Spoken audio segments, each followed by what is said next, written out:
الحمد لله رب العالمين والعاقبة للمتقين والصلاة والسلام على سيد الأنبياء والمرسلين وعلى آله وصحبه وأزواجه وأهل بيته وأحفاده أجمعين دائما أبدا إلى يوم الدين. بعدی حمدی وصلاح فاعوذ باللہ من الشیطان الرجیم بسم اللہ الرحمن الرحیم والذین آمنوا واتبعتهم ذریتهم بإیمان الحقنا بهم ذریتهم وما ألتناهم من عملهم من شيء كل امرئ بما كسب رهين. صدق الله العظيم وصدق رسوله النبي الأمين الكريم من الشاهدين والشاكرين. تمام تعریف اللہ رب العزت کے لیے سزاوار ہے جو کل جہانوں کا مالک و ملجا ہے، جس کا کوئی ہمسر نہیں، جو قدیم ہے، ابد الآباد سے ہے اور ہمیشہ ہمیشہ رہنے والا ہے. میں گواہی دیتا ہوں کہ نہیں ہے کوئی معبود برحق لائق عبادت سوائے اللہ جل مجدہ کے، اور میں یہ بھی گواہی دیتا ہوں کہ محمد عربی صلی اللہ تعالی علیہ وآلہ وسلم اللہ کے بندے اور خاص رسول ہیں. صلاۃ و سلام نازل ہو ہمارے آقا نامدار حضور تاجدار محمد عربی صلی اللہ علیہ وسلم پر، آپ کی آل پر، آپ کے اصحاب پر. السلام علیکم ورحمۃ اللہ وبرکاتہ. بزرگان دین، برادران اسلام، پچھلے جمعہ آپ نے ذکر کے بارے میں، ذکر کے موضوع سے بیان سماعت فرمایا، جس میں اللہ رب العزت ایمان والوں سے خطاب فرماتے کہ ایمان والو اللہ کو خوب یاد کرو، دن رات صبح شام ہر گھڑی اللہ کو خوب یاد کرو. عزیز اور بزرگوں، ایمان ایک ایسی چیز ہے کہ جس کے تصدق سے اللہ جل مجدہ نے بے باہ نعمتوں سے اہل ایمان کو نواز دیا، اور ذکر ایمان والوں کا خاصہ ہے، کیونکہ اللہ تبارک و تعالیٰ ایمان والوں سے خطاب فرمایا یا ایھا الذین آمنوا اذکروا اللہ ذکرا کثیرا. ایمان والو، اے ایمان والو، تم خوب اللہ کو یاد کرو. اللہ کو یاد کرنے کا انداز کیا ہونا زندگانی کا، ایک اہم سوال. تو عزیز اور بزرگوں، کہیں اور جانے کی ضرورت نہیں. ایمان استحکام ہوتا ہے رسالت محمد صلی اللہ علیہ وسلم سے. آپ خالی لا الہ الا اللہ بولیں گے تو آپ ملحد بن سکتے، مومن نہیں ہوتے. پوری دنیا میں ملحدین کی کثرت ہے، مومن وہی ہے جو رسالت کا بھی اقرار کرتا ہے.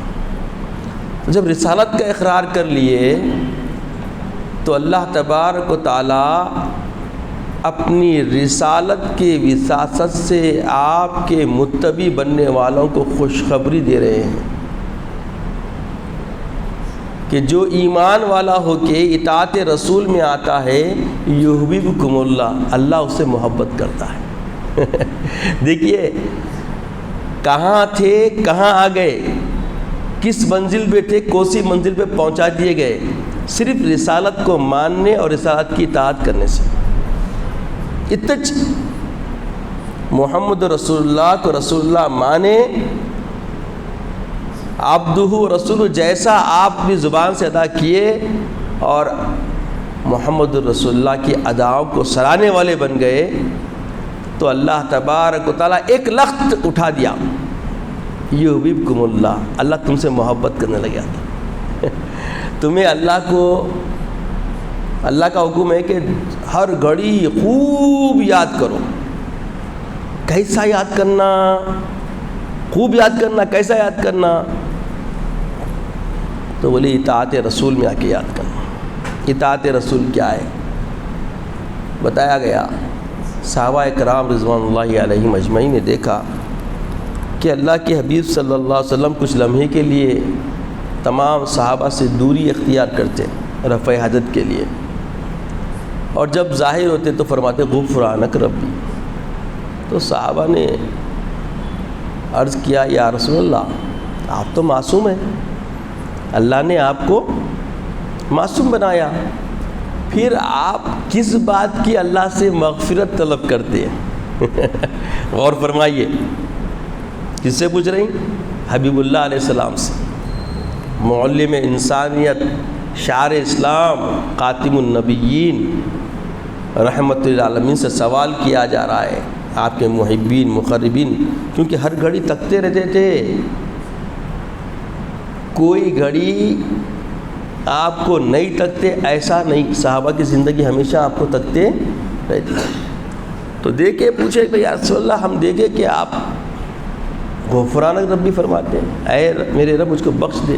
تو یہ مغفرت، یہ بخشش کی طلب کس چیز کی ہے؟ ایسا کیا ہے جو ہم سے چھپا ہوا ہے؟ تو پیارے آقا سید عالم صلی اللہ علیہ وسلم نے فرمایا کہ دیکھو میں ہر وقت ہر گھڑی اللہ کے ذکر میں مشغول رہتا ہوں، اور جب رفع حاجت کے لیے جاتا ہوں تو ذکر کو توقف کرتا ہوں. تو جتنے لمحات اور جتنی گھڑیوں کے لیے میں نے اللہ کے ذکر سے اپنے آپ کو روکے رکھا ہے، ان لمحوں کی اللہ سے میں مغفرت طلب کرتا ہوں. غفرانک ربی اللہ کی بارگاہ میں عرض کرتا ہوں. تو پتہ چلا یہ جو آیت کریمہ ہے یا ایھا الذین آمنوا، جو پچھلے جمعہ آپ سنے کہ اے ایمان والو اذکروا اللہ ذکرا کثیرا، تم خوب اللہ رب العزت کا ذکر کرو. سبحوا بکرۃ و اصیلا، صبح شام ذکر خدا سے اپنے آپ کو معمور رکھو. تو اس طریقے سے، اس روش سے، اس انداز سے اتباع رسول میں ہمیں اللہ کے ذاکر بن کے رہنا ہے کہ کوئی گھڑی ہماری غفلت میں جانے نہ پائے. تو ایسے اس طریقے سے ایمان لا کے ایسا عمل کرنے والوں کے بارے میں اللہ تبارک و تعالیٰ کا ارشاد ہے والذین آمنوا، اور جو لوگ ایمان لائے، واتبعتہم ذریتہم بایمان، اور ان کی اطاعت میں ان کی نسلوں نے، ان کی اولادوں نے بھی ایمان لایا. الحقنا بہم ذریتہم وما اتاناہم، جو کچھ ہم انہیں عطا کرنے والے ہیں درجات جنت میں، اس میں ہم ان کی ذریت کو بھی شامل کر دیں گے. الحقنا، ہم شامل کر دیں گے. من عملہم من شیء کل امرئ بما کسب رہین، جو کچھ انہوں نے کمایا ہے، کسب کیا ہے، اس میں کمی نہیں کریں گے. وہ تو ان کو ملیں گا ہی ملیں گا، اس میں کمی کیے بغیر ان کی اولادوں کو اللہ تبارک و تعالیٰ جزا عطا فرما دے گا، اور اس میں کوئی گرفتار نہ ہوگا، کسی کی گرفت نہیں ہوگی. تو عزیزوں اور بزرگوں، ایمان والے خود بنے اور اپنی اولاد کو بھی ایماندار بنا دیں تو اللہ تبارک و تعالیٰ کا وعدہ ہے کہ تمہارے ساتھ تمہاری اولاد کو بھی جنت میں داخل کر دیا جائے گا، اور جو درجات میں تم کو رکھا جائے گا تمہاری اولاد کو بھی رکھا جائے گا. تو یہ وسیلہ بنایا جا رہا ہے تمہارے ایمان کی برکت اور تمہارے ایمان کو دیکھ کر، تمہاری ایماندارانہ زندگی کو دیکھ کر